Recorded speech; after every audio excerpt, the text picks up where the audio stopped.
Adelante, senador, por favor. Al canal de Congreso. Adelante, la cámara, por favor. Parece que hay ahí, no sé si ya se escuche bien. Sí, señor, se escucha usted bien. Bueno, si a ti me lo permite, arrancamos entonces, don Rubén. Sí, señor. Muy bien, muy buenos días a todos, senadoras, senadores. Agradezco mucho la presencia de la senadora Xóchitl Gálvez, del senador Ricardo Velázquez, del senador Olivio Peralta. Todos se encuentran con nosotros. La senadora Alejandra Gastelum pidió una disculpa porque tuvo que volar ahorita por la mañana de emergencia a la Ciudad de México a atender un asunto particular, pero nos dejó sus saludos y los parabienes para este Congreso Nacional. Maestra Lina Paul, representante de la Organización de las Naciones Unidas para la Alimentación y la Agricultura, la FAO, en México. Ya saludó a la senadora Xóchitl Gálvez, fue la primera. ¿Sí? Al maestro Javier Molina, coordinador del Land Tenure Unit en FAO en Roma, Italia, a quienes agradezco mucho haber atendido nuestra convocatoria para participar en el marco de este congreso. De igual forma, saludo cordialmente al licenciado Jorge Reyes Caldera Arroyo, jefe de la División de Ciencias Jurídicas de la Facultad de Estudios Superiores Acatlán, UNAM, y por supuesto al magistrado y amigo Rubén Gallardo Zúñiga, presidente del comité organizador de este congreso y que realmente es el pilar, el motor y la fuerza de poder llevar esto a cabo. Como es de su conocimiento, es el tercer año en que, en coordinación con la UNAM, FES Acatlán, el Senado de la República, a través de la Comisión de Reforma Agraria, impulsa este evento académico. Es por ello que en esta ocasión nos dimos a la tarea de invitar a más universidades con la finalidad de llegar a más jóvenes para generar entre ellos el interés por el derecho agrario. Por lo cual se ha extendido la invitación a la Universidad Juárez Autónoma de Tabasco, a la Universidad Autónoma de Sinaloa, a la Universidad Tres Culturas Campus Estado de México y Ciudad de México, entre algunas otras. De igual forma y con la finalidad de que los estudiantes adquieran mayores conocimientos de los retos del sector agrario frente a la pandemia, nos permitimos convocar a nuestros amigos de la FAO, pues sin duda sus conferencias serán súper enriquecedoras y sin lugar a dudas pues será una gran experiencia para muchos de nosotros el escucharlos y el conocer de un referente mundial como es la FAO. Sin más preámbulo, cedo el uso de la palabra a mis compañeros senadores para que nos brinden un mensaje. No sé quién de ustedes quisiera primero participar. No sé si está por ahí Xóchitl.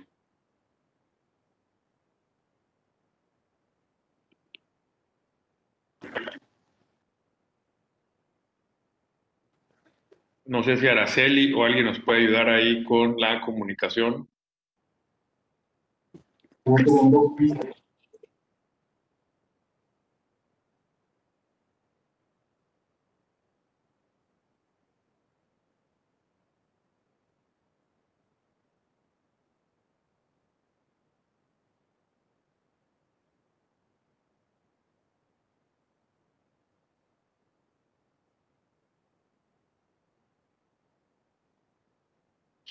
Bueno, no sé si sea problema de comunicación o qué, pero le cedo el uso de la palabra a nuestro amigo el magistrado Rubén Gallardo Zúñiga, presidente del comité organizador del Congreso, para que nos explique brevemente el objetivo de este Congreso. Adelante, magistrado. Mario Zamora Gastel, presidente de la Comisión de Reforma Agraria del Senado de la República, maestro Jorge Reyes Caldera Arroyo, jefe de la División de Ciencias Jurídicas de la Facultad de Estudios Superiores Acatlán, maestra Lina Paul, maestro Javier Molina Cruz, ambos ponentes en esta primera sesión. De igual forma, saludo a la senadora Xóchitl Gálvez Ruiz, integrante de la Comisión de Reforma Agraria del Senado de la República, así como al senador Ovidio Salvador Peralta Suárez, secretario de dicha comisión.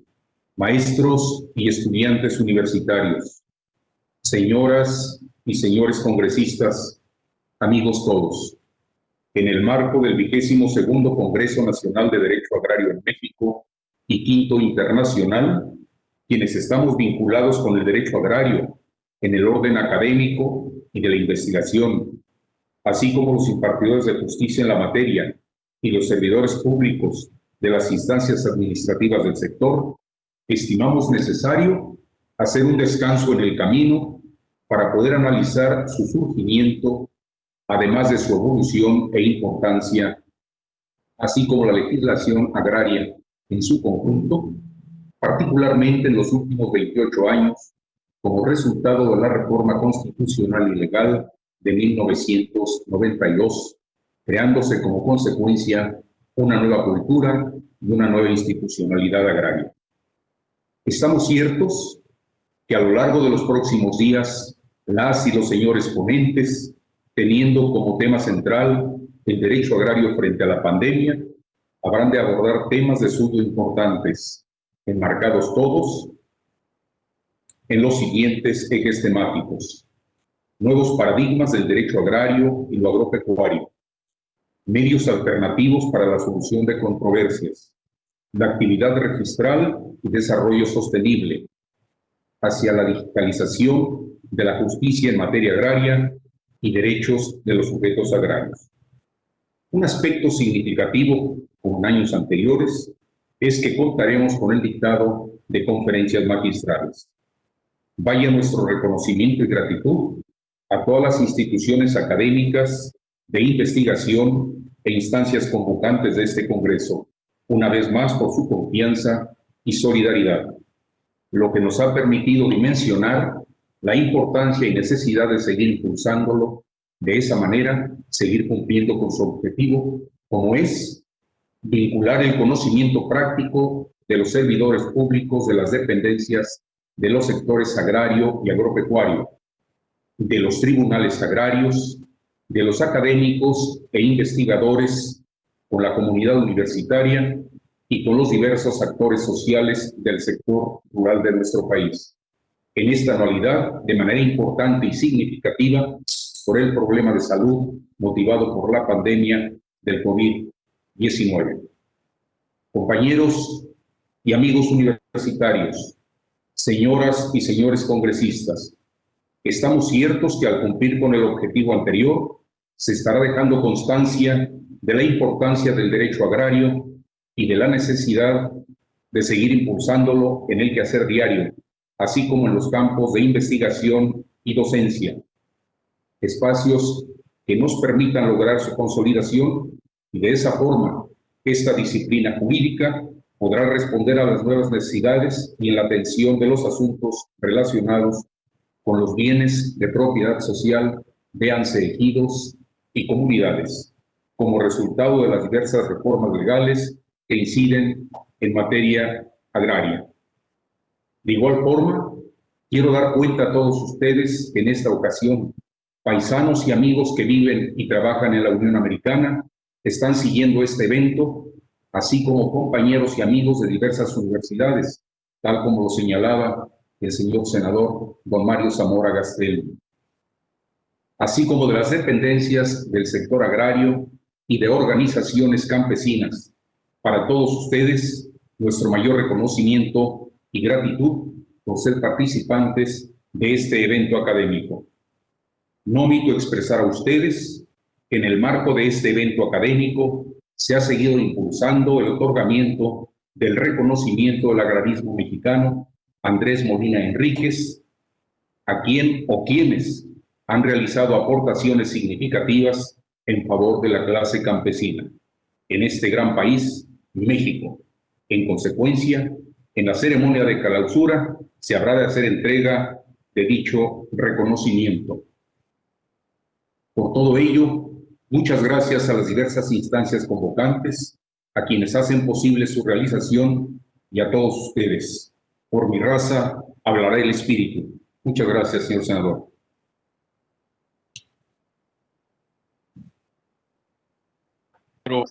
Al secretario de la Comisión de Reforma Agraria y un senador muy comprometido con todo lo que pasa en la vida del sector rural, a mi amigo el senador por Tabasco, Ovidio Peralta, quien nos también quiere compartir un mensaje. Adelante, Ovidio. Gracias, Mario. En mi calidad de secretario de la Comisión de la Reforma Agraria del Senado de la República para esta 64 legislatura, celebro que se siga realizando este Congreso Nacional de Derecho Agrario en su 22ª edición. Saludo al senador Mario Zamora Gastelum, presidente de esta comisión, al licenciado Jorge Reyes Caldera, jefe de la División de Ciencias Jurídicas de la Facultad de Estudios Superiores de Acatlán, UNAM, al doctor Rubén Gallardo Zúñiga, en su calidad de presidente del comité organizador, a Lina Paul, representante de la FAO en México, y al doctor Roberto Cantú, director de la División Académica de Ciencias Agropecuarias de la UJAR, así como a mis compañeras y compañeros senadores, y aprovecho también para dar la bienvenida a todos los participantes de este foro, pero sobre todo a los alumnos de las diversas universidades de nuestro país que hoy nos acompañan, porque serán ellos a quienes toque enfrentar las transformaciones y retos que tendremos para implementar derivadas de esta contingencia, desde el uso de herramientas digitales para la impartición de justicia a distancia, hasta el papel de las autoridades para la resolución de conflictos en materia agraria. Estos retos que ya eran imponentes y que se vuelven más profundos a raíz de la pandemia. En México, hasta 2016, existían 31,873 ejidos que se localizan en el 90.4% de los municipios que conforman el país y que representan más del 52% de las tierras fértiles que tiene el país. Pensar en los temas agrarios es pensar en la vida de México y de nuestra gente. Por ello, la importancia de que los jóvenes se involucren con miradas nuevas y frescas para los problemas de antaño y para poder resolver juntos y buscar caminos de mejora en nuestro país. Es importante mencionar que nuestra legislación se va a ajustar a la realidad que hoy vivimos. Por eso que desde la Comisión de Reforma Agraria estamos trabajando para contar con una nueva ley agraria que reconozca figuras jurídicas como los posesionarios o actualice otras como la sucesión testamentaria, mejorar los mecanismos de ocupación superficial y que se permita acceso a financiamiento, pero sobre todo que consideremos de las más importantes que se pueda tener una visión de equidad de género y de inclusión de las nuevas generaciones. Muchas gracias y enhorabuena para este importante evento. Muchísimas gracias, mi querido senador Ovidio. Hacer un comentario, si me permiten, muy rápido. Esta comisión, según me dicen, ha sido de las muy pocas, por no decir de las únicas, que ha salido a sesionar al resto del país. Obviamente antes de la pandemia, por el interés, como bien lo decía Ovidio, de estar cercanos a la gente del sector rural para poder así con ello, con su voz, con sus opiniones, animarnos a transformar la parte legislativa que les corresponde. Estuvimos en Mexicali, en Baja California, estuvimos en Hidalgo, en una comunidad indígena, estuvimos en Tabasco, estuvimos en Baja California Sur, y la pandemia pues nos detuvo un poco en ese andar, pero seguimos con ese espíritu de estar cercanos a quienes van a vivir en carne propia las modificaciones que podamos hacer acá desde el legislativo. Por ello, mi reconocimiento siempre a mis compañeros senadores. Y en ese marco, pedirle a mi amiga y muy entusiasta en este tema y que siempre aporta y siempre está para poner lo mejor de lo que representa, que es a los mexicanos con menos oportunidades que viven en el sector rural, a mi amiga Xóchitl Gálvez, si nos puedes, por favor, compartir un mensaje. Muchas gracias a todos, doctor Rubén, qué gusto saludarle, don Jorge Caldera y a todos mis compañeros senadores que están en esta reunión. Lina, qué gusto verte. Bueno, no hay duda que lo que está pasando en el país, en las comunidades indígenas y en el sector rural, esta situación se agrava.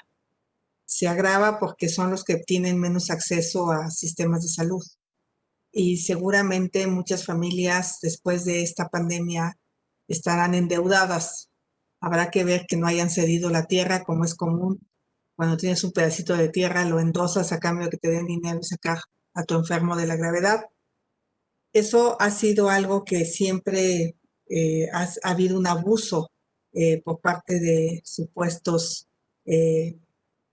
personajes que de repente se vuelven posesionarios ilegales, porque hay los que sí son legales, avecindados.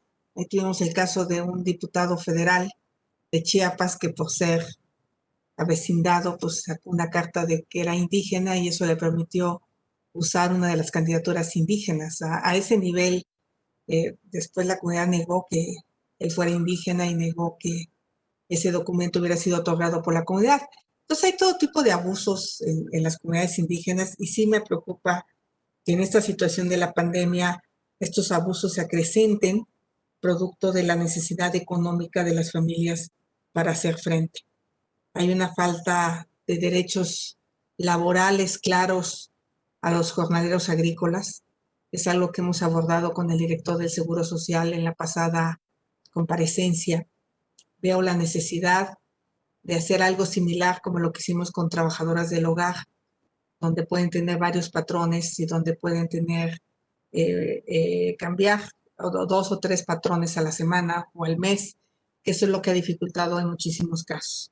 El mismo caso lo estamos haciendo con los trabajadores digitales, todos estos personajes que andan en Uber, en Cabify o en Rappi, que tampoco tienen derechos laborales. Entonces se va acrecentando las personas que no gozan de la seguridad social, pero especialmente la gente del campo tiene ese problema. Yo veo con muchísima preocupación el tema de la reducción de recursos a las dependencias públicas. De por sí el rezago en los tribunales agrarios es tremendo. Ahí Mario Zamora y varios senadores hicimos un llamado para que no se redujeran los recursos a los tribunales, que de por sí tienen muchísimo trabajo y luego con los recortes presupuestales, digo, no estamos en contra de las medidas de austeridad, por supuesto, nadie va a estar en contra de que se acaben los abusos, los privilegios, pero llega un punto donde el gasto operativo se vuelve complicado y eso pasó en la Comisión Nacional para el Desarrollo de los Pueblos Indígenas, donde las casas de la mujer indígena, por ejemplo, que en materia de salud sí juegan un papel muy importante intercultural. O sea, imagínense si la gente en la ciudad no cree en el COVID, lo que puede estar pasando en las comunidades indígenas, o sea, el desconocimiento. Y estas casas de la mujer indígena, estas casas de la salud jugaban un rol fundamental y tuvieron una reducción de más del 70% de sus recursos. Afortunadamente por la presión se logró devolver la mitad, pero pues es tremendo. Y me queda claro que cuando fui comisionada para el desarrollo de los pueblos indígenas, varios de los conflictos agrarios graves y delicados como el de los Chimalapas, por ejemplo, con la colonia Cuauhtémoc, se resolvieron gracias a la aportación de recursos de la CDI. La CDI, aparte de lo que Reforma Agraria ponía, que siempre era muy poco dinero, porque los avalúos son muy bajos y la CDI entraba a complementar esos recursos, o el conflicto entre San Lorenzo, Texmelucan y Tejomulco, donde la CDI aportó más de 100 millones de pesos y se logró terminar con una larga historia de muerte, más de 400 personas fallecidas en el conflicto de San Lorenzo, Texmelucan y Santo Domingo Tejomulco. Se construyó un hospital, por cierto, ahí en esa región, se apoyó con infraestructura. Estos recursos, salvo para el pueblo yaqui, salvo para resolver el conflicto yaqui, donde le han encargado a la CDI sea la responsable de este proyecto de pacificación, yo no veo recursos para el resto de conflictos, ni en la reforma agraria, ni en la CDI, y eso pudiera agravar lo que está pasando. Entonces, creo que es un buen momento de hacer un análisis de los efectos, más allá, si ustedes ven los índices de letalidad, pues obviamente en las zonas rurales son más altos, porque es donde hay menos infraestructura. Y tiene la ventaja que el trabajo del campo es al aire libre y eso es un factor importante a tomar en cuenta. Pero creo que sí es momento de hacer un análisis a detalle del impacto que está teniendo en la vida de las personas. Yo tengo mucho contacto con la gente. Han cerrado maquilas, por ejemplo, en la zona de Puebla.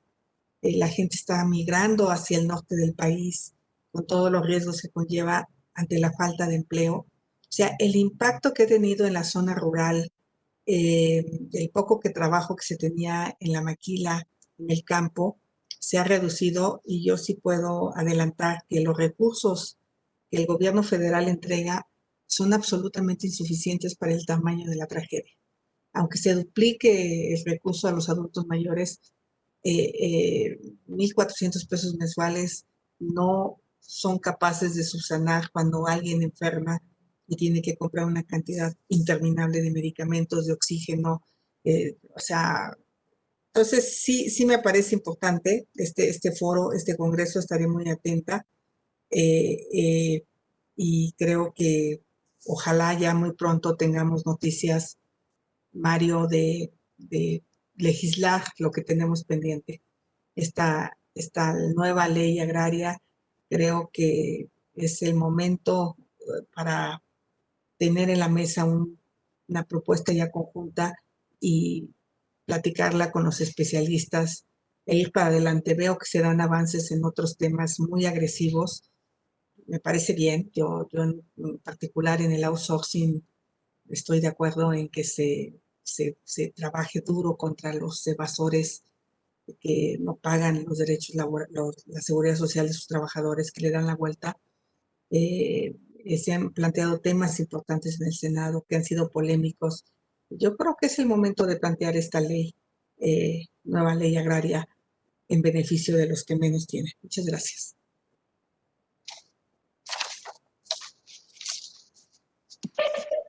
Muchas gracias, estimado Xochitl.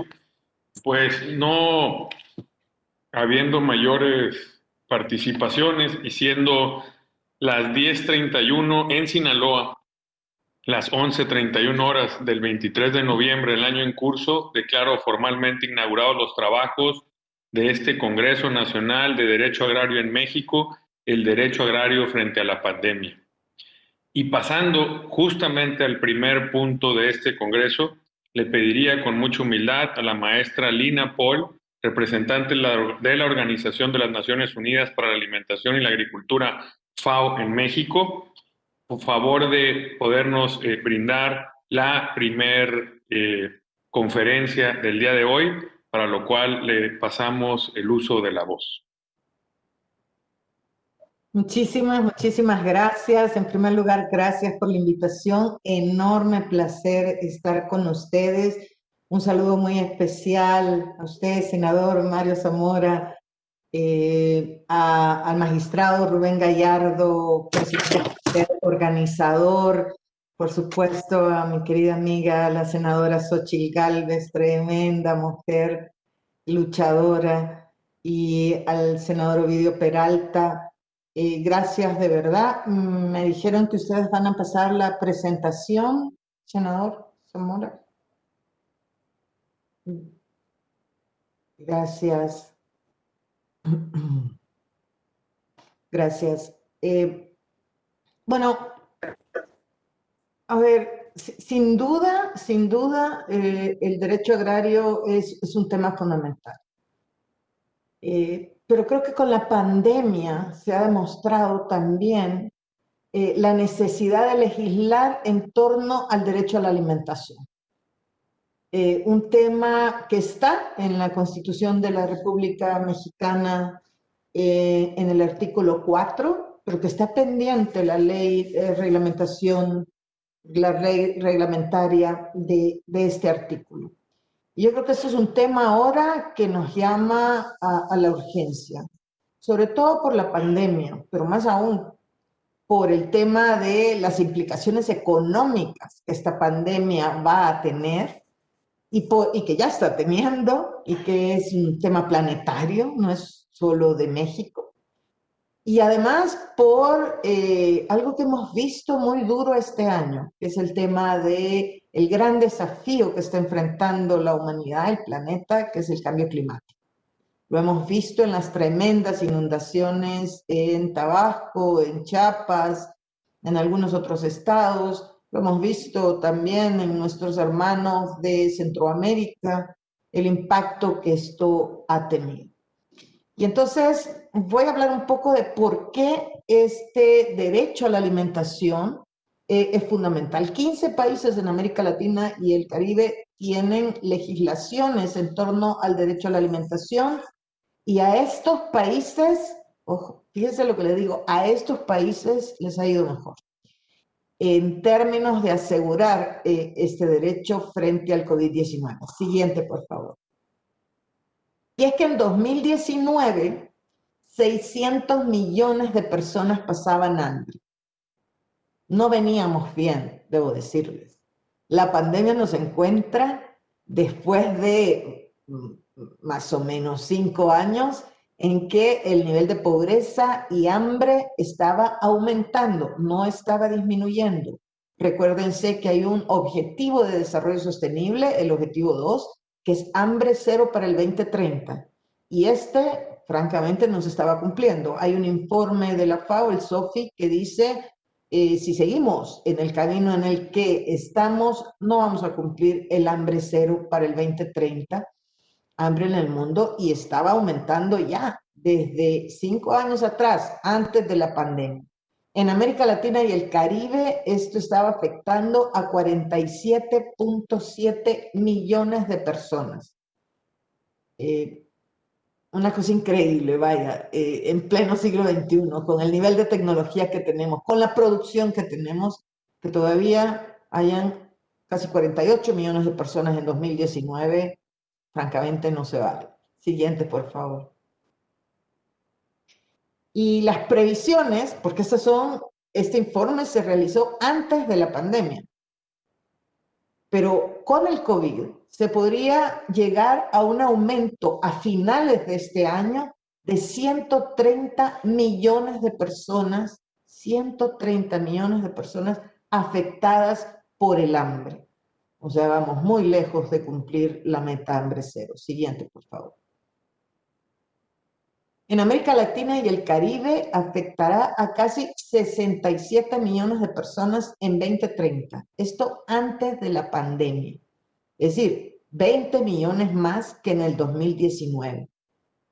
Esto significa que afecta al 7.4% de la población y se espera que aumente a casi el 10% de la población hasta el 2030. Y cuando hablamos de hambre, hablamos de personas que no tienen las calorías suficientes para realizar trabajos productivos o para estudiar. Significa un impacto al desarrollo económico, a la productividad de las personas en nuestra región. Siguiente, por favor. En América Central, la pandemia, el hambre, para el 2030, unido con el camino que ya veníamos recorriendo, se prevé que aumente en 3 puntos porcentuales, en América del Sur a 7.7% y en el Caribe a 6.6 millones de personas. Siguiente, por favor. En México, de acuerdo a datos de Coneval, el número de personas en carencia alimentaria podría aumentar. Recuerden que esta pandemia es una pandemia que ahora ha implicado por el momento, porque no sabemos cuánto más se va a extender, por el momento, sobre todo en el tema de demanda, de disminución de los ingresos. Afortunadamente, en México el campo no se ha detenido. La producción ha continuado, se ha asegurado que los alimentos estén disponibles para su compra. Incluso hemos aumentado en algunos datos de exportación de alimentos, pero en términos de demanda, en términos de ingreso, eso sí que se ha visto afectado. por el aumento en la pérdida de los ingresos o el riesgo que podrían enfrentar si continúa la pandemia en los eslabones de la cadena de suministro. Y yo siempre lo he dicho, hubo sin duda muchas personas que solicitaban que se cerraran los mercados y nosotros decíamos de ninguna manera, los mercados, los centrales de abasto tienen que continuar. Los productores locales tienen que llevar sus productos, tiene que hacerse bajo normas estrictas de seguridad y así se ha estado trabajando, pero esto tiene que continuar. No podemos interrumpir las cadenas de suministro de alimentos porque si no, la catástrofe hubiese sido peor. Sin embargo, la pobreza, y ojo que la pobreza tiene una correlación directa con el hambre, podría aumentar entre 7.2 y 7.9 puntos porcentuales. Y estamos hablando de un incremento de la población en situación de pobreza extrema por ingresos entre 6 y casi 11 millones de personas, de mexicanos y mexicanas, al cierre de este año. Siguiente, por favor. Lograr el objetivo de hambre cero está francamente en duda. Siguiente, por favor. Y es que lo que tiene que prevalecer es la idea que el sector agroalimentario, y hoy más que nunca dentro de la pandemia, esto ha sido así, es el motor económico. Es el único sector que ha crecido en medio de esta pandemia y en medio del impacto que esto tiene. La balanza comercial de productos agroalimentarios durante el periodo de enero-agosto del 2020 registró un crecimiento en su superávit de 31% en comparación con el lapso del año anterior. Y el incremento de la producción agrícola del 5.1%, en el pecuario del 2.8% y en el pesquero y acuícola de 2.6% demuestra que ha habido políticas públicas muy comprometidas con que este sector francamente sea un sector económico que se convierta en un motor. Es a este sector al que hay que apostarle, es el sector más resiliente frente a eventos de esta naturaleza como la pandemia y que significan una mejora para el desarrollo económico de nuestro país, de México en este caso.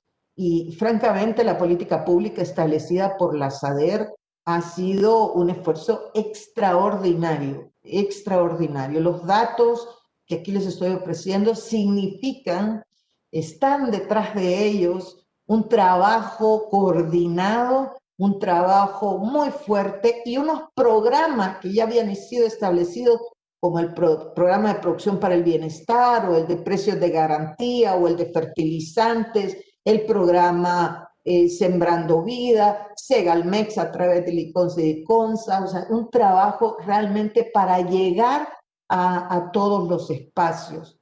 Siguiente, por favor. Pero también ha sido un trabajo extraordinario del DIF, y no solo del DIF federal, o más bien un esfuerzo liderado por el DIF federal, pero también el DIF de los estados, para asegurar un elemento esencial en este momento que son los desayunos escolares. Fíjense que los programas de desayunos escolares en América Latina y el Caribe benefician a 85 millones de niños y niñas. Para cerca de 10 millones, esta es la principal fuente de alimentación segura.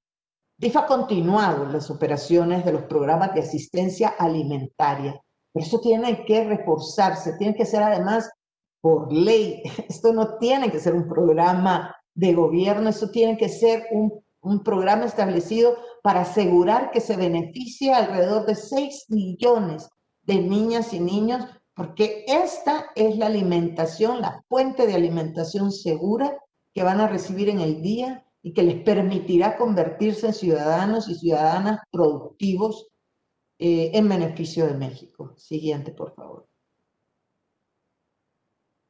Se estima que 65 millones de escolares se vieron afectados al inicio de esta pandemia en la forma habitual de entrega de los alimentos. Esto es importante decirlo porque hay 14 países que han seguido atendiendo o retomando sus programas para atender a 55 millones de escolares, de los 65 que se veían afectados.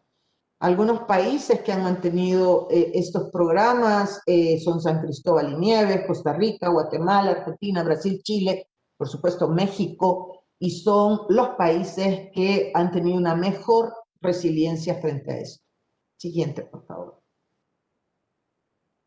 ¿Qué necesitamos? ¿Cuáles son los grandes retos que tenemos? Bueno, hay que transformar los sistemas alimentarios, porque fíjense lo increíble que es esto. Somos la región más megadiversa del mundo. Yo diría la más agrobiodiversa del mundo. Y sin embargo, somos la región más cara del mundo para adquirir alimentos sanos y nutritivos. Y es que en México tenemos una doble carga de la malnutrición. No solo tenemos un problema de hambre, pero también tenemos una epidemia de sobrepeso y obesidad que está afectando y que nos vulnera frente a eventos como este de la pandemia del COVID-19. Hay que intervenir a lo largo de toda la cadena de suministros de alimentos, en el entorno alimentario, pero también en la economía política, en la forma en que se hacen las políticas comerciales, el gasto público, el gasto de inversión. Hay que incorporar la nutrición en los enfoques de agricultura. Tenemos que hacer una agricultura más sana. Tenemos que hacer una agricultura ligando al productor con el consumidor, acortando las cadenas de suministro. Esto es súper importante.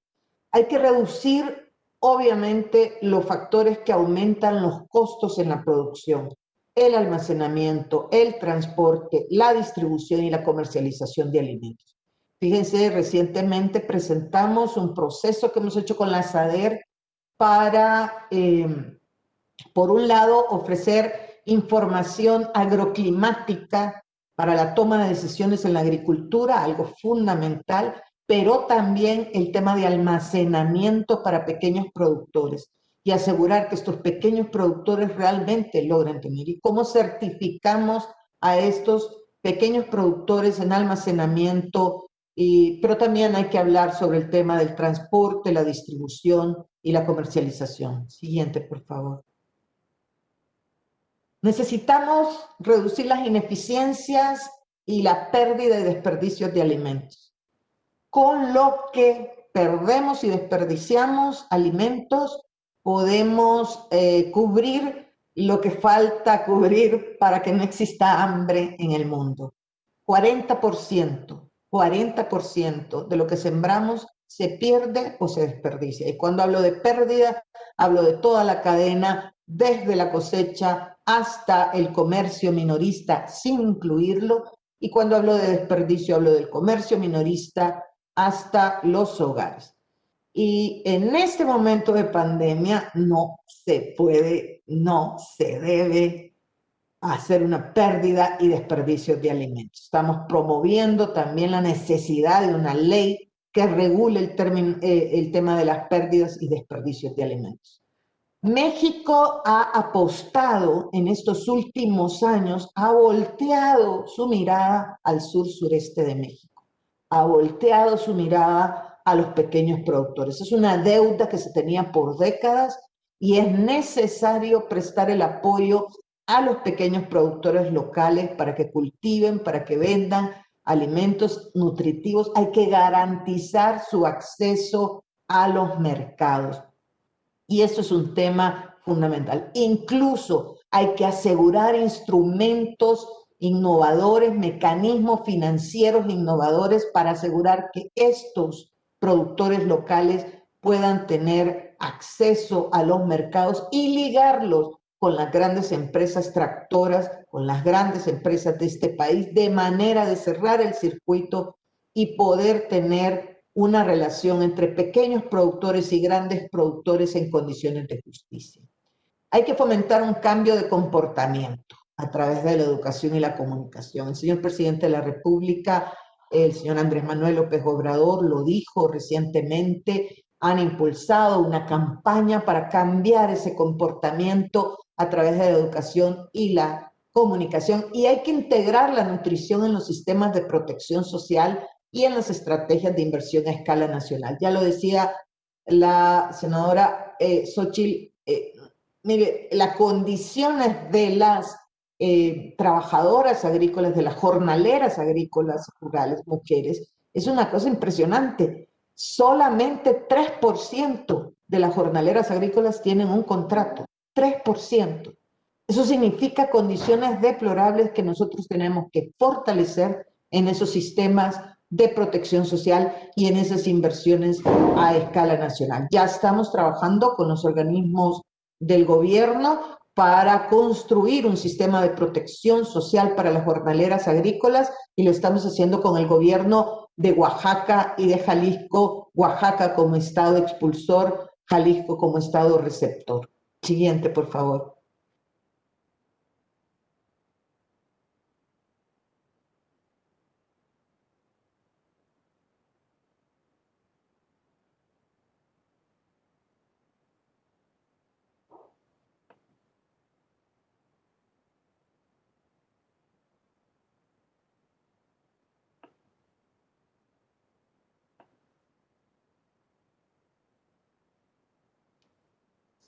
Siguiente, no.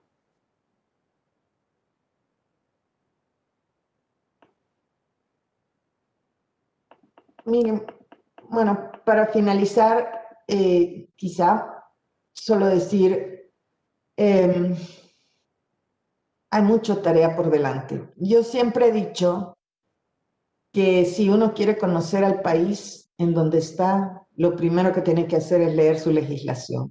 Ahí están reflejados los cambios fundamentales que se hacen y que son sostenibles y que ayudan y contribuyen al desarrollo de un país. Hay enormes retos ahora por delante, pero quiero decirles a ustedes que yo he visto acá en México un compromiso impresionante por parte de todos los órganos del Estado y cuenten con la FAO, por supuesto, para contribuir en esta discusión, en este esfuerzo, en este compromiso. Y como decía la senadora Gálvez y el senador Peralta, es que no van a descansar, ya yo estoy segura, y queremos contribuir en este esfuerzo. Cuenten con la FAO para avanzar. Tenemos que cumplir el objetivo número 2, hambre cero. El último informe nos dice que no lo vamos a hacer, pero no es una cuestión escrita en piedra, es más bien una guía para que la acción sea urgente. Muchísimas gracias y felicidades por este espacio. Estoy seguro que este congreso será de un gran beneficio para ustedes. Muy amables. Muchísimas gracias, maestra. Muy interesante su exposición, lo apreciamos, lo agradecemos mucho. Y para continuar con el programa, le cedería el uso de la voz al maestro Javier Molina, Senior Land Tenure Officer de la FAO. Bienvenido, maestro, y adelante, Javier. Muchas gracias. Un saludo a todos. Muchas gracias a la Comisión Agraria del Senado que me ha dado la oportunidad. ¿Me escuchan? Sí, perfectamente. Muy bien. No, gracias por esta oportunidad. De hecho, es un gusto, realmente un honor participar en el Congreso. No es el primer Congreso, debo decir. Participar en el Congreso de México, un país muy cercano, muy querido.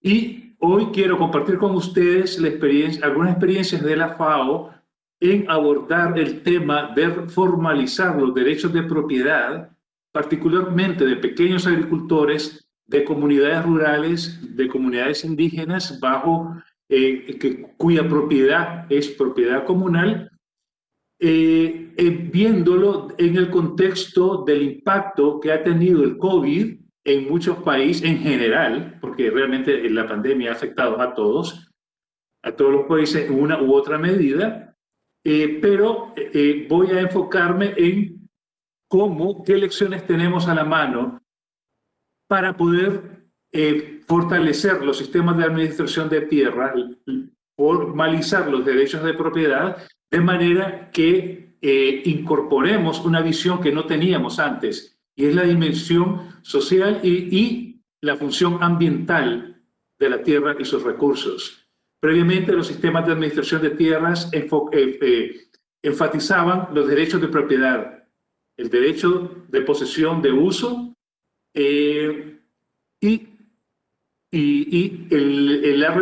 la legislación giraba en torno a ello. Ahora hemos aprendido de que hay otra dimensión en el uso y acceso a los recursos naturales. Con ello procedo a compartir una presentación en PowerPoint. No sé cómo hacerlo.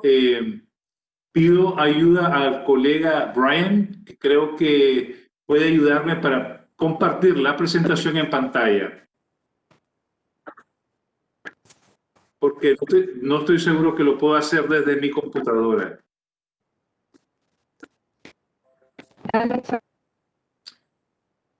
Parece que sí, ahí la tenemos. Muy bien. Muy bien. La próxima, por favor, para iniciar. El punto de partida para comenzar este conversatorio es cuál ha sido el impacto que hemos visto, ha tenido la pandemia en los países en este año, desde que se inició esta emergencia sanitaria. En términos generales, hemos visto y se ha registrado, de hecho, pérdida de tierras en general. Esta pérdida varía en su condición dependiendo del país, pero en general se resume en falta de acceso a los territorios por parte de los agricultores o las comunidades. En otros casos, ocupaciones informales, ilegales de tierras que antes no estaban bajo cultivo.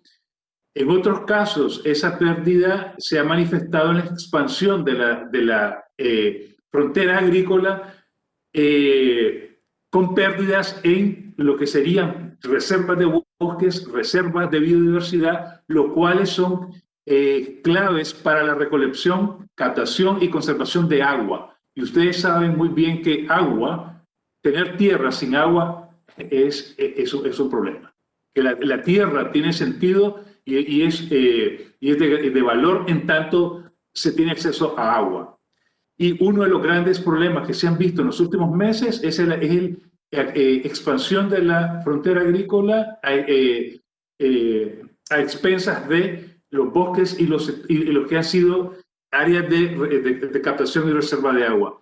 Igualmente se ha visto la expansión de la minería ilegal en territorios que antes estaban bajo, particularmente bajo propiedad o administración de territorios de comunidades indígenas. Ese es un primer indicador. Un segundo punto es que el cierre o reducción de prestación de servicios de los sistemas de administración de tierras. Y aquí estamos hablando de catastro, de registro de la propiedad y en algunos casos de agencias o ministerios que tienen competencia con la administración y el manejo y uso de los recursos.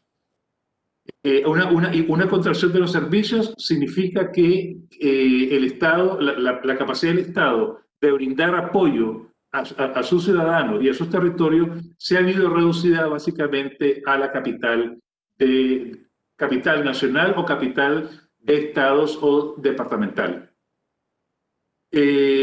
Otro fenómeno que se ha registrado ha sido las transacciones de tierras sin debido proceso. Ello significa con poca transparencia. De pronto aparecen propietarios con tierras cuyos orígenes no están documentados debidamente. ¿Cómo las han adquirido? Es el signo de interrogación. Y siempre hay un perdedor. O sea, no es que esa tierra era una tierra que no tenía un propietario o que no tenía una asignación. Había alguien o había comunidades o eran terrenos del Estado, patrimonio nacional, y de pronto están bajo cultivo. Y finalmente hemos visto una tendencia, y eso se comprende, en reducción en el financiamiento para apoyar los sistemas de administración de tierras. De nuevo, catastro, registro nacional de tierras, registro de tierras, en este caso, en el caso de México sería el registro agrario nacional y el registro que es para el sector privado, y las instituciones que tienen que ver con la administración de los recursos. En la próxima gráfica, por favor.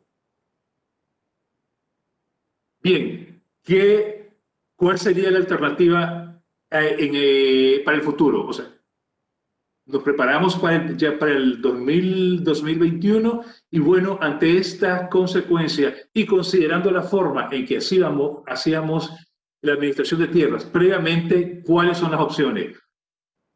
Cabe mencionar acá que la forma tradicional, y ustedes la conocen muy bien, la forma estándar de generar la cartografía, que es el punto de partida para la administración de los territorios, tanto para emitir un título de propiedad como para delimitar la organización espacial del territorio, ha sido la generación de mapas. Tradicionalmente, la forma en que se ha hecho es un barrido catastral y luego la titulación que le sigue. Y un ejemplo, el último proceso de esa naturaleza que tuvimos en México ha sido Procede. Ustedes seguro que algunos de ustedes participaron en él, pero lo conocen.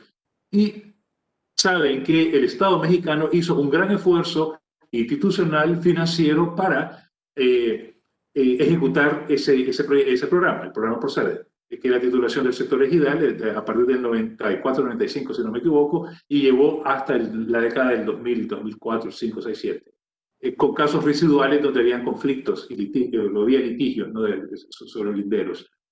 El costo en general de administración de generar información espacial, cartográfica, de entrada, como el punto de partida para administrar territorio y formalizar derechos de propiedad, ha sido eso. Ahora, esa es la diferencia de ayer a hoy y a mañana, es que contamos de formas diferentes de hacerlo. Primero, es que existen tecnologías que permiten generar información geoespacial, mapas, de una manera muy rápida, y de bajo costo, mucho más barato que como se hacía previamente bajo estos modelos de barridos catastrales. Y un ejemplo de ello se lo voy a mostrar, que es compartir con ustedes en la próxima gráfica. Un ejemplo de ese tipo de tecnología es la aplicación Open Tenure Solar, que se ha desarrollado en la FAO y que se ha aplicado a escala limitada, pero con un resultado muy interesante que quiero compartir aquí, porque creo que puede beneficiar a México y en general a América Latina para fortalecer los derechos de propiedad y la administración del territorio, porque enfatizo esta idea, derechos de propiedad, pero a la vez administración del territorio. No solo basta el título, sino que también una visión del manejo integrado de los recursos, agua, bosques y tierra, para garantizar la sostenibilidad de la producción agrícola en el futuro. Si seguimos con prácticas agrícolas como han sido hasta el presente, la probabilidad de que tengamos serios problemas, por ejemplo, con el agua, está muy cerca en los próximos años. Tenemos que repensar la forma en que manejamos los sistemas de producción y por ello estos nuevos enfoques son muy útiles. El otro punto que quiero destacar con estos nuevos enfoques es el carácter participativo en la generación de los mapas. ¿Qué quiero decir con ello? Que en contraste al pasado, hoy, a través de estos nuevos modelos, es posible que los agricultores pequeños, las comunidades indígenas, los que habitan en el territorio y lo trabajan, puedan participar en el proceso de medición y generación de mapas y validen esos mapas ahí mismo, en las comunidades. En el pasado era diferente. Uno tenía que traer a un agrimensor que estuviese certificado por catastro y esta persona llegaba con una escritura como referencia y según lo que decía la escritura se iba a generar los puntos para luego establecer las coordenadas y producir los mapas. Siempre seguimos trabajando con las escrituras y siempre seguimos trabajando con los títulos, pero esta vez tenemos tecnologías que eso se hace a nivel de los territorios entre las mismas gente. Y se lo voy a describir en el próximo paso, porque esto es central en el proceso, en este nuevo enfoque de administración del territorio. ¿Por qué? Porque al participar la gente que vive y ocupa la tierra, se facilita mucho la resolución de conflictos sobre linderos. Esto lo hemos visto en Guatemala, lo hemos visto en Colombia, lo hemos visto en Sierra Leone, en Uganda, etc. Cuando la gente participe en identificar los linderos y en el minuto que hay una disputa surge, la gente misma está ahí y ahí mismo se generan los mapas alternativos y se negocia. Eso en contraste al procedimiento tradicional en donde la disputa se llevaba al juzgado. Y ustedes conocen muy bien lo engorroso que puede ser. En el caso de México, para el sector ejidal, ustedes tienen una legislación agraria, tienen los tribunales agrarios. Pero para el sector no ejidal es otra historia. Por ahí, de nuevo, el hecho de que podamos involucrar a los agricultores, no necesariamente comunales, miembros de ejidos, propietarios privados, pero que hay disputas, es posible agilizar el proceso de negociación, el proceso de conciliación. Y lo otro es que en el proceso de mapeo se introduce la visión del manejo sostenible de la tierra, agua y bosques, lo cual es central, de nuevo, para la sostenibilidad, para que en el futuro la gente pueda seguir teniendo agua, pueda siguiendo tierra fértil. Este enfoque está basado en las directrices voluntarias para la gobernanza responsable de la tierra, que es un instrumento global que el Sistema de Naciones Unidas ahora utiliza como referencia para la administración de tierras. Y con ello paso a la próxima gráfica, por favor.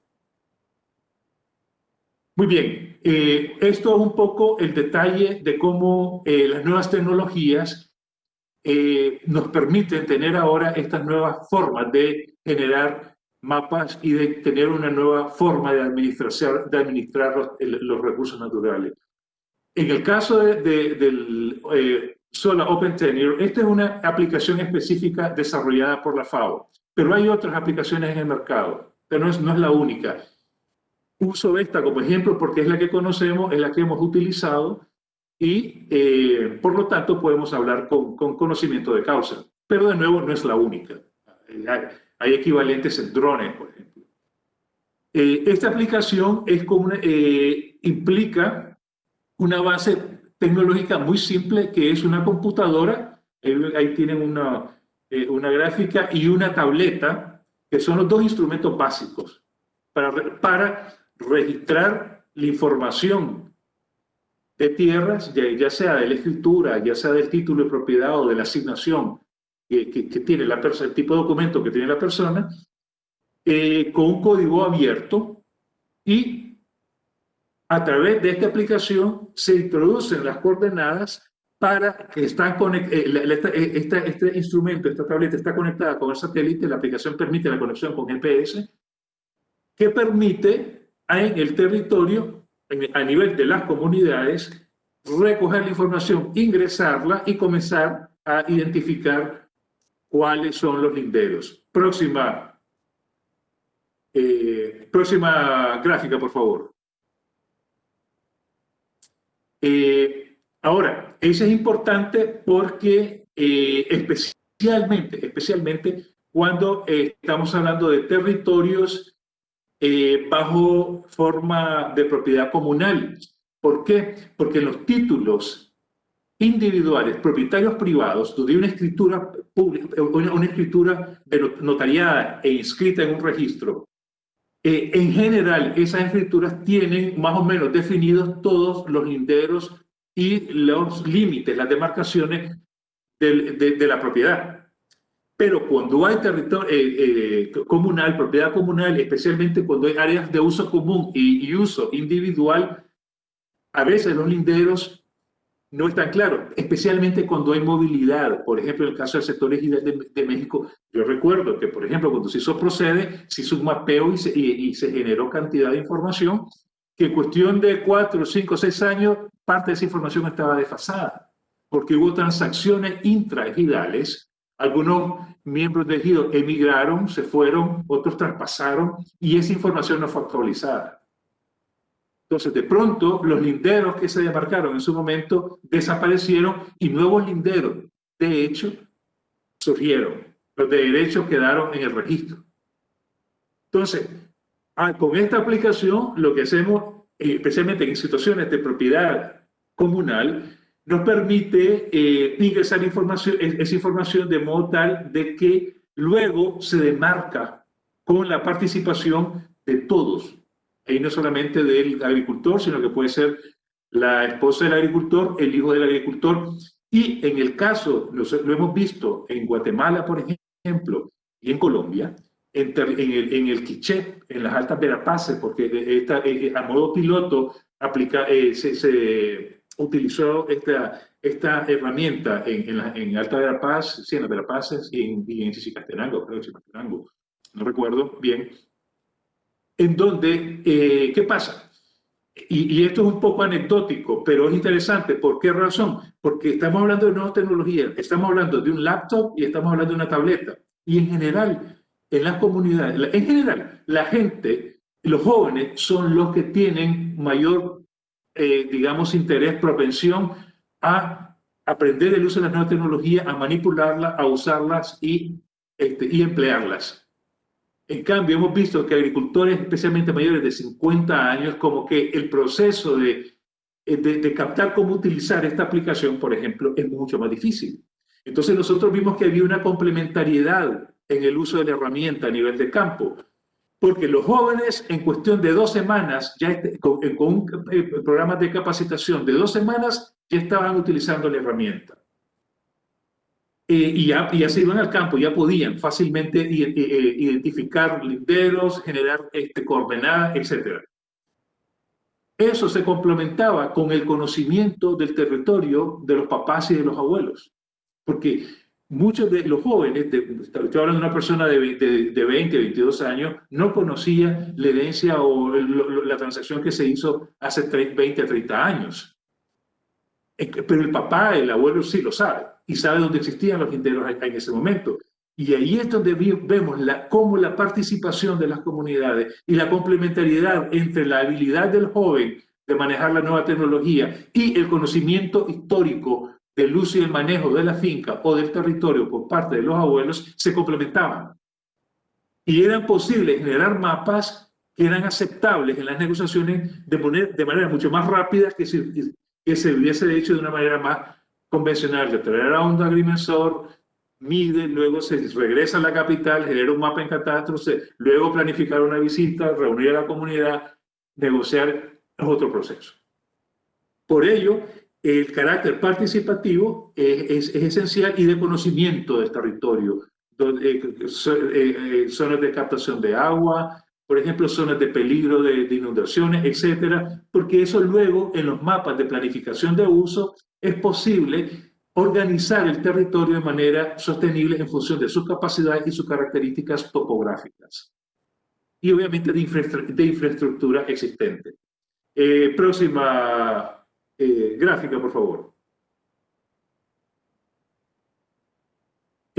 Ahora, la pregunta es, ya lo dije antes, pero la pregunta es, ¿quién puede manejarlo? Bueno, lo puede manejar cualquier persona que tenga un nivel de escolaridad mínimo quiero decir que un 6º grado de primaria, que obviamente, deseable obviamente secundaria, pero que haya tenido cierto nivel de exposición a obviamente leer y escribir bien, ¿no? Y hoy por hoy en los territorios rurales mucha gente tiene celulares, de modo tal que están familiarizados con el uso y manejo de información digital por internet.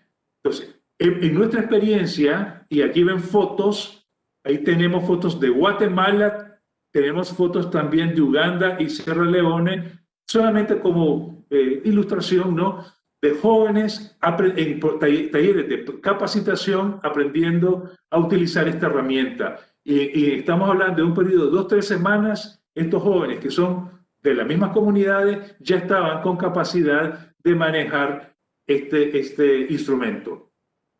Próxima gráfica, por favor. Bien, con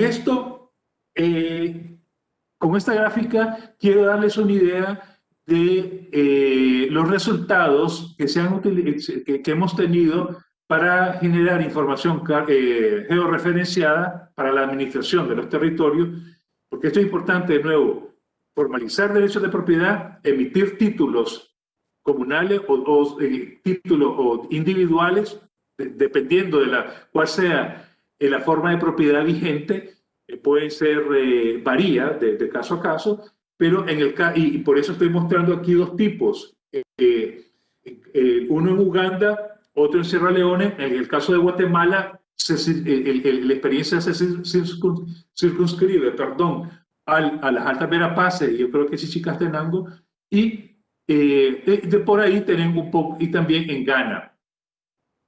Bien, en el caso más significativo, los casos más significativos, en Sierra Leone se lograron mapear 11.750 hectáreas. Eso no es menor. 11.750 hectáreas y lo han hecho por las mismas comunidades. En el caso de Uganda se lograron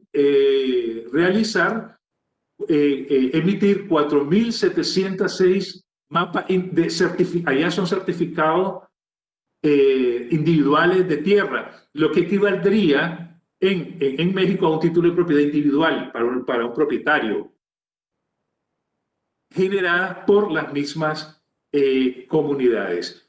Y luego tenemos en el caso de Ghana, que fue un poco diferente, porque ahí se mapearon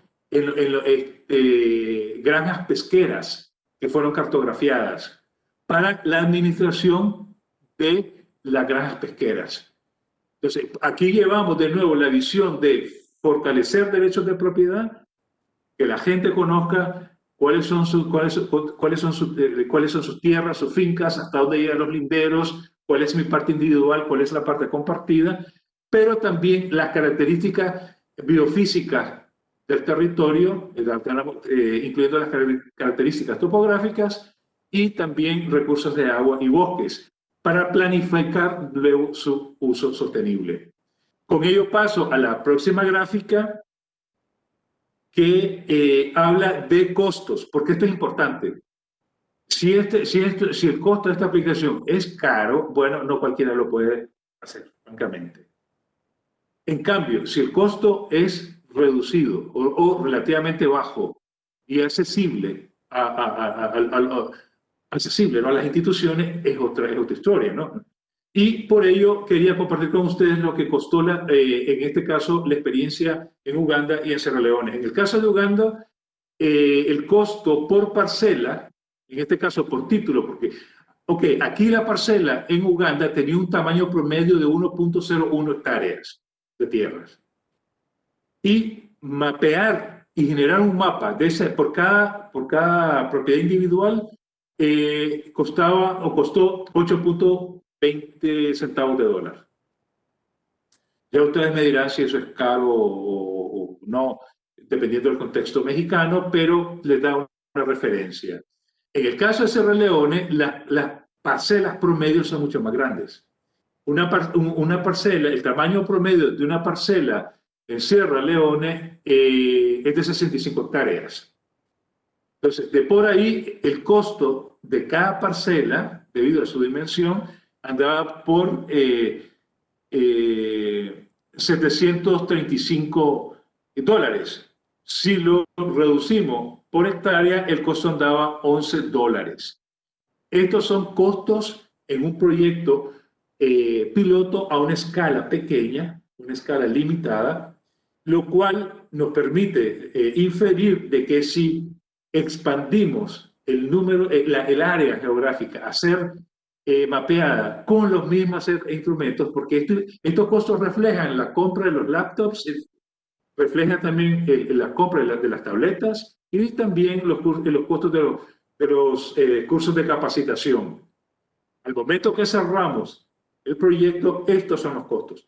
Pero esta misma gente capacitada con estos mismos instrumentos se siguen brindando servicios a otras comunidades vecinas, por ejemplo, significa que los costos se reducen aún más. Eso es importante tenerlo en cuenta. Paso ahora a la siguiente gráfica para resumir con ello mi presentación, lo cual lo quiero hacer con unos mensajes claves, unos mensajes centrales que quiero transmitir y que la idea es que les quede, que les dé de pensar, que después de que conversemos y que ustedes ya termine esta sesión del Congreso, les queden como idea, elementos para pensar como estudiantes, como profesionales y también como funcionarios de instituciones que tienen que ver con la administración de los territorios y con formalizar derechos de propiedad. Primero, que en el futuro, en los próximos años, es importante, es relevante que contemos con sistemas de medición y generación de información cartográfica de bajo costo y de administración fácil. Pensar en los estándares que teníamos antes, hace unos años, los barridos tradicionales, los barridos catastrales tradicionales, con las formas de generar mapas y validarlos, limpiar las disputas, resolver las disputas, generar escrituras públicas y luego inscribirlas, eso es caro, es engorroso y realmente refleja momentos en los cuales nosotros ya no estamos. Eso refleja un momento histórico que ha sido superado por la realidad, diría yo. Me atrevería a decir, estoy siendo un poco, aquí estoy un poco, no estoy seguro cuál es la palabra que busco, pero estoy un poco aquí estirando el argumento, por así decirlo. Primero, entonces, es importante y particularmente cuando los presupuestos de nuestras instituciones, de los gobiernos, son presupuestos que van a priorizar otras áreas, tales como producción sostenible, tales como seguridad, seguridad alimentaria, y esto es parte de salud pública, fortalecer la resiliencia contra externalidades como esta que hemos tenido, porque esta pandemia nadie la preveía hace 8 meses, hace un año, y nadie había previsto para ello. Entonces tenemos la resiliencia, ¿cómo construimos, cómo la fortalecemos?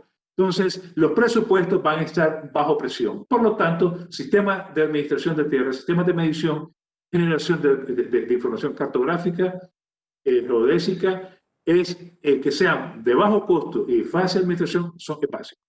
Segundo, estos sistemas deberían de ser participativos y transparentes, porque eso facilita la resolución de conflictos. Cantidad de conflictos que todavía están dirimiéndose o se apilan ante jueces.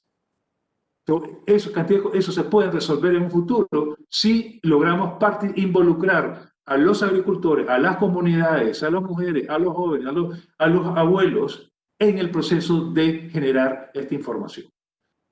Luego, la buena noticia es de que ya tenemos experiencia de cómo hacerlo y tenemos las herramientas, los instrumentos tecnológicos para hacerlo, de modo tal de que es cuestión de que nosotros hagamos un reset de la forma en que vemos la administración de tierra y estemos abiertos para verlas, abordarlo desde una perspectiva diferente.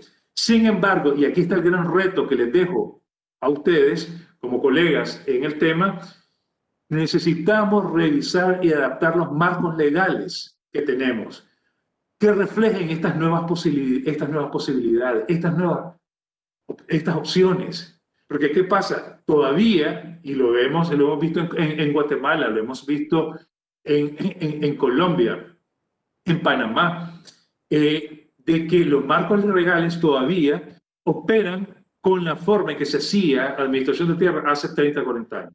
Por ejemplo, en Guatemala, con los colegas de Catastro, del Instituto Nacional de Catastro, todavía nos comentaban de que, por ejemplo, ellos, para poder aceptar un mapa levantado de un territorio, que alguien desee tener un mapa de su parcela o de su finca, tiene que ser por un agrimensor certificado.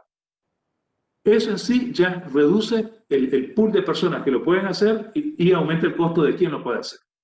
Y muchas comunidades pobres, con pocos recursos, en los Cuchumatanes, ustedes saben, los Cuchumatanes es la montaña de Guatemala, la sierra montañosa de Guatemala, muchos no podrán hacer eso, no, tendrán dificultad para ir a Guatemala e identificar a un agrimensor que lo haga. Eso. Como alternativa, la buena noticia es que el director de catastro nos ha dicho, bueno, veamos cómo Open Tenure nos puede ayudar sola, en este caso el software desarrollado por la FAO, lo podemos adaptar y qué catastro puede hacer para desarrollar estándares que demuestran que esta aplicación también sea utilizada aquí en Guatemala. Eso. Por el otro, los procedimientos legales que tiene catastro, por ejemplo, para llegar a consenso en una comunidad sobre un determinado mapa, involucra 36 etapas. Por ejemplo, si ustedes van todo, yo no sé si ahora con la pandemia no sé si lo habrán cambiado, pero hasta hace un año el Catastro de Guatemala pedía su protocolo para lograr un mapa consensuado y aprobado por la comunidad significaba 36 pasos organizados en 3 etapas. Y eso se llevaba mínimo 2 años para simplemente validar un mapa.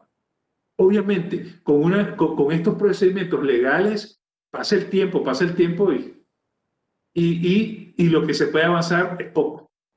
Por ello, les doy como ejemplo este caso, por ello es necesario y el reto es para los abogados, para los notarios, para los legisladores, cómo revisamos una legislación que refleje las posibilidades que tenemos a la mano hoy para agilizar los procesos, utilizando las nuevas tecnologías que tenemos a la mano y considerando ahora que la tierra ahora se reconoce que su valor no es un activo económico, como la mentalidad que había, o el paradigma de hace años, de hace décadas, la tierra para el que la trabaja, en el sentido que cada agricultor tiene que tener un derecho a un título agrario, cuando ahora sabemos de que también la tierra es la tierra para todos, porque necesitamos agua, que el agua se preserve, necesitamos los bosques por el tema del cambio climático. Entonces, todos necesitamos el agua, no solamente el agricultor. La Ciudad de México, el DF, seguro que va a necesitar agua para su suministro de agua potable en un futuro, pero la captación de ese recurso no está en el DF, o más allá del DF, de la cuenca hidrográfica del DF, por ejemplo. Y esa visión territorial, esa visión de la dimensión ambiental de la tierra, es importante reflejarla en los programas de administración de tierra, que se reflejan en las políticas no solamente de catastro y registro, sino que también de aquellas instituciones, secretarías que tienen que ver con la administración y uso de los recursos naturales. Y con ello concluyo mi presentación. Muchas gracias por su tiempo. Espero no haberlos cansado con lo que les he presentado. Gracias.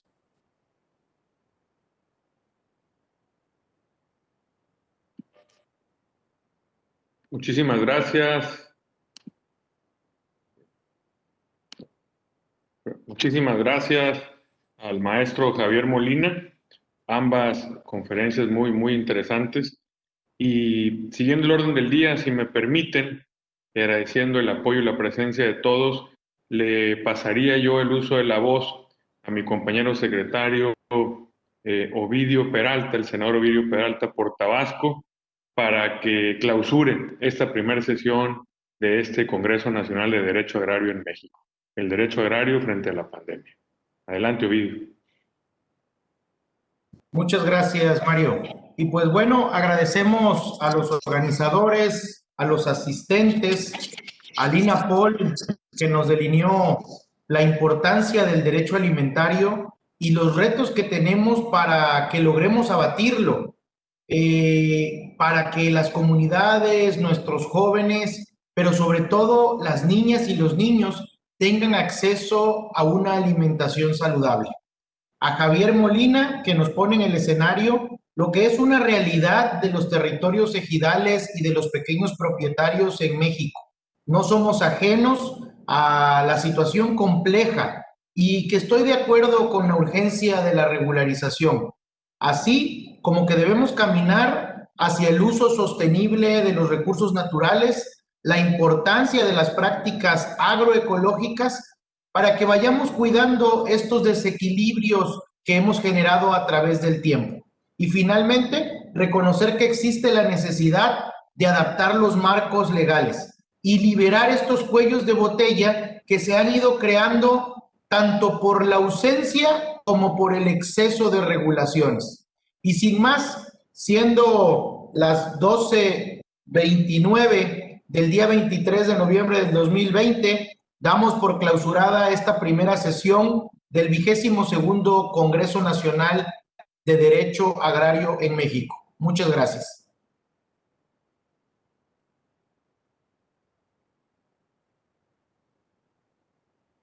Buena semana. Saludos a todos. Hasta luego, muchas Interesante. gracias. Muchas gracias. Hasta luego.